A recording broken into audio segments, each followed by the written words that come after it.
नमस्कार, मैं रणबीर राजपूत आप सबका एनजीपी लाइव न्यूज में स्वागत करता हूं। चलिए एक नजर डालते हैं आज की प्रमुख हेडलाइंस पर।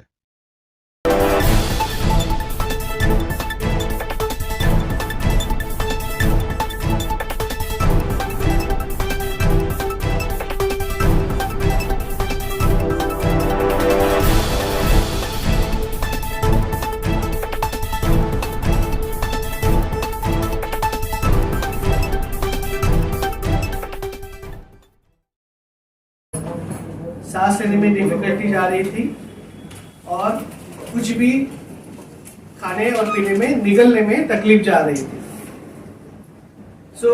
ऐसे सिम्टम लेके हमारे पास पेशेंट चलते हुए आया। बिलीव मी, पेशेंट चलते हुए हमारे पास आया। जैसे ही हमारे पास पेशेंट आया, इनिशियली हमारे डॉक्टर्स लोग की टीम ने इवेल्युएट किया और अर्जेंटली सीटी स्कैन किया, CT scan of chest. CT scan में हमने देखा कि एक बड़ा सा खून का नस का गुब्बारा चेस्ट में है, जिसे हम एवर्टिक एन्युरिज्म कहते हैं। ये एवर्टा में सबसे बड़ी खून की नस रहती है जो हार्ट से निकलती है। एंड पेशेंट के वॉकिंग हमने टाइम ना ज्यादा करते हुए पेशेंट को इमीडिएटली आईसीयू में लिया।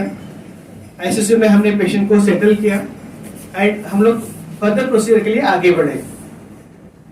इसमें हमने डी ब्रांचिंग की है, सर्जिकल डी ब्रांचिंग नेक वेसल्स की, और जो एन्युरिज्म है एवर्टा का उसमें हमने स्टेन ग्राफ्ट डाला हुआ है। ये सबसे बड़ा चैलेंज हमने इस प्रोसीजर में ये था कि स्टेन ग्राफ्ट अरेंज करना। ये स्टेन ग्राफ्ट नागपुर में अवेलेबल नहीं रहते हैं, हमने मुंबई और दिल्ली से अरेंज करने पड़ते हैं। And patient was having emergency, he could not able to travel to Mumbai और दिल्ली। सो हम 24 आवर्स में हमें ग्राफ्ट अरेंज कर पाए और ये प्रोसीजर कर पाए। ये प्रोसीजर में सर्जिकल जो डी ब्रांचिंग होता है, जो नेक वेसल्स रहते हैं उनका बाईपास करते हैं पहले ऑपरेशन थिएटर में, और पेशेंट फिर शिफ्ट होता है कैथ लैब में। कैथ लैब में इसका हम एंडोवास्कुलर स्टेंट ग्राफ्टिंग करते हैं। Endovascular stent grafting is nothing but a stenting. एक बड़ा सा स्टेंट होता है मेटल का, जो खून की रस जो एवर्टा है उसमें हम डालते हैं और इस एन्युरिज्म को ट्रीट करते हैं। ये जो खून का गोला जैसे ही हम स्टेंट डालते हैं तो इसमें खून नहीं जाता है और इसका जो ब्लीडिंग होने की चांसेस है एकदम नेग्लिजिबल हो जाते हैं। इस stent is nothing but a metal stent, उसके ऊपर कपड़ा चढ़ाया हुआ रहता है, इसे हम कवर्ड ग्राफ्ट बोलते हैं। आफ्टर द ट्रीटमेंट पेशेंट की जो कंडीशन थी, जो ब्लीडिंग था, ब्लीडिंग कम हो गया, उसका नहीं के बराबर हो गया। उसकी जो वॉइस का चोकिंग था, वॉइस क्लियर हो गया। जो उसको सांस लेने में डिफिकल्टी जा रही थी, जो उसे निकलने में डिफिकल्टी जा रही थी, वो खत्म हो गई। And within 24 hours patient was able to walk from outside the ICU.